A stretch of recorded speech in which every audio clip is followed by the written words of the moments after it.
Hello, I'm Jeremy, and today I'm going to be taking a look at a card game by the name of LAMA. This has been designed by Reiner Knizia. It's a 2019 game, published in Germany by Amigo Spiel. I don't know that there's an English version of it yet, but I was able to print English rules off of the publisher's website, so no issues with language dependence on the components, so feel free to import this. The game plays between 2 and 6 players. Box says ages 8 and up. I think you might even be able to go lower with that. And it plays in about 20 minutes or so. It's played over a number of rounds, so depending on how many rounds there are, that might shift a little bit, but it's a pretty quick filler game. It's been designed by Reiner Knizia, famous game designer, and it is effectively a shedding game where players are going to be dealt cards in their hand, so much like something like Uno or what have you, and then over the course of the game try to get those cards out of their hand so they don't score points at the end of the round. Let me take a moment or two to show you how the game plays, and then I'll let you know what I think about it. Okay, so LAMA is a very simple game, and it's plays from 2 to 6 players. I've set up a 3-player game here.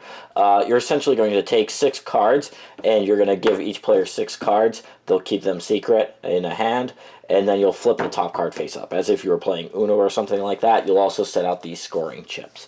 Each player is going to get, like I said, 6 cards. These cards are going to show numbers on them from 1 through 6, and then there are also going to be LAMA cards. Those are effectively work almost as if they were a 7. And what you have to do on your turn is you have to play a card onto the pile, draw a card, or choose to bow out of the round. Those are your 3 options on a turn. The rules for playing onto the pile, which is generally what you want to do, because effectively you want to shed your cards. If a player goes out, they'll win the round.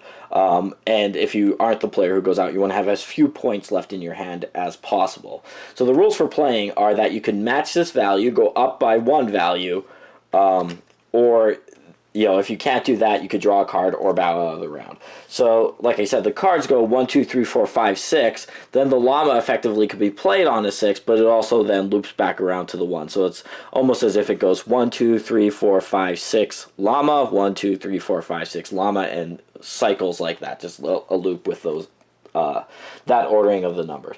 So this player here could play their 6 if they wanted to, or they could play their 5. Maybe they would just choose to play their 5. This player, they could also play their 5, and then this player has a 5 to play as well. Here, now this player, they could play their other 5, and then this player doesn't have a 5, but they could play their 6, and now this player could play one of their LAMAs. So now is essentially a good time to illustrate where the game's decisions come into play. Like I said, at any point you could choose to leave the round. When you choose to leave the round, you're going to just take your cards, fold them down, face down in front of you, and then they'll all be scored at the end of the game, or at the end of the round. And the way that the scoring works in this game is what you do is you actually score not based on the number of cards of a given value, but just for the present values in your hand at the end of the round. So here, both of these 3s for this player would essentially be 3 points. And all 3 of these LAMAs are, 1 LAMA would be 10 points, 3 LAMAs would also be 10 points. So this player, if they bowed out of the round right now, they would get 13 points. They probably wouldn't choose to do that, but that would be what their option is. But if you have a lot of the same number in there, or a lot of the same value in your hand, it might be wise to bow out. So this player, maybe they'd play this, then this player would play this. Now this player here does not have a valid play. They can't play another LAMA, and they can't play a 1, which is what follows a LAMA. So they could choose to draw, maybe they would do that. Then this player could play one of their other LAMAs on the LAMA. Again, this player can't play. If they bowed out now, they'd have 11 points. They probably might want to stay in it. Essentially, because you can see here that they have a 2, 3, 5, 6. If somebody gets the 1 out, they have a pretty good shot of getting these 2 and 3s out. Although by drawing, they ended up with a 5, so now they have a whole nother problem. So now instead of just having 11 points, they're up to 16 points if the round would end right now. And there are essentially a few ways that the round can end. If one player goes out, they will end the round. All other players will score what's left in their hand. If everybody bows out of the round, then everybody would just score what they had in their hand at the time that they left the round.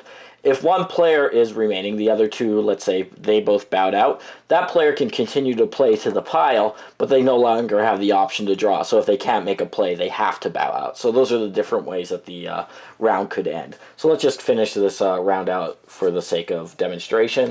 This player drew again. They got yet another 4. This player, look at that, they got rid of their other llama, so that was very fortunate. Player still can't play, so they would draw. Now they're in a position to play. Cannot play, could draw. He can't play, so maybe let's just say he bows out because he's saying, you know, I'm okay with having 3 points. It could get a lot worse if I stop and draw. Plays their 1, plays their 1, plays their 2, plays their 2, plays a 3, plays a 4, plays a 5, plays a 6, and now this player here has effectively ended the round. They have no more cards left. So that right now the round ends immediately. This player here, they have 3 4s, but they only score 4 points for those 3. So they take 4 of these chips.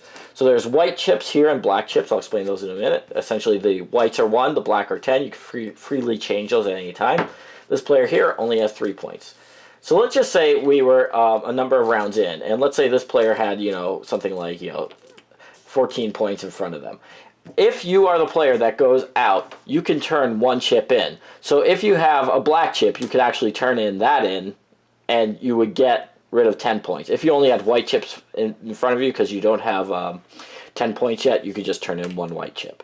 So like I said, the game will just keep going over a number of rounds with players, you know, scoring at the end of each round until one player has over 40 points at the end of the round. Then whoever has the fewer points is going to win. And that is pretty much how you're going to be playing LAMA.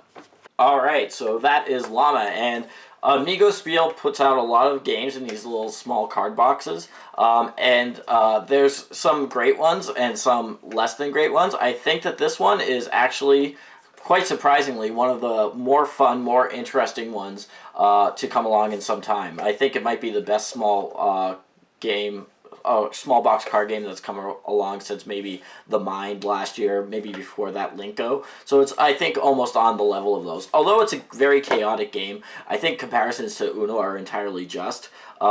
It does have some interesting decisions to be made over the course of the game because of the way the scoring works. So this is where Knizia's experience as a designer really comes in and shines.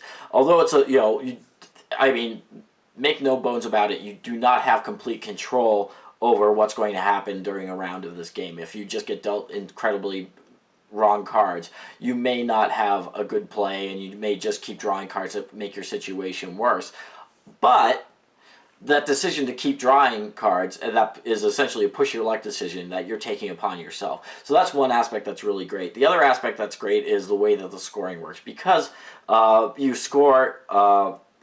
generally, the way that cards get played over the course of the round is successive. So if a player plays a 3 and you have a bunch of 3s left in your hand, that's generally going to be a bad thing, as you know, in terms of getting those cards played. But because of the way the scoring works, if you have 4 3s in your hand, it's as bad as having 1 3 if it doesn't get played, so you may just choose to bow out of the round. So again, there's this risk-reward element in there that you wouldn't necessarily expect in a game that's as simple. The LAMA cards themselves are just effectively a 7, so it's just a little bit of a twist on the way that you would expect those to get scored, that they're extra points. And I think they're fun. I think that's something that needs to be said, is that the artwork in this is incredibly cute. Even though it's, you know, just numbers on a card, I think that the little rainbow theme that they have, the pride flag on the back of that, and the, you know, super happy llama is really cute. I think that's going to draw people in. And I think that although you're going to get bad rounds, the game's played over a number of rounds, so that luck tends to even out. And there is that interesting catch-up mechanism that occurs at the end of the round. If you get rid of all of your cards, you could toss back 10 points into the pot. So this is definitely a game that is chaotic, that has great swings of luck, and, you know, people get caught, come from behind, and people who you thought were going to win for certain all of a sudden take on 15 points in a round. Things like that happen, and I think that makes this an absolutely terrific family game. It's sort of mindless. It's just this side of mindless, where you do have some decisions to make about when to quit the round, you know, or when to push your luck. But It's not a game about thinking. I absolutely know that some people are going to turn their nose up at this game, but I think that they probably aren't the target audience for this game. For that target audience, as people who just sit around playing games casually, as a family, or as they're chit chatting, this is really an ideal game. There's you know again, it's definitely light. I think I need to underline that thought, just so people don't go in expecting something more than it is. But for what it is, it's really one of the better games in this genre. And this, it certainly blows Uno out of the water in my book. But yeah, no buts about it. I think that I would wholeheartedly recommend Llama. It's a nice, cheap, inexpensive, simple game. Really does well what it sets out to accomplish. Those are my thoughts on Llama. Thank you for watching.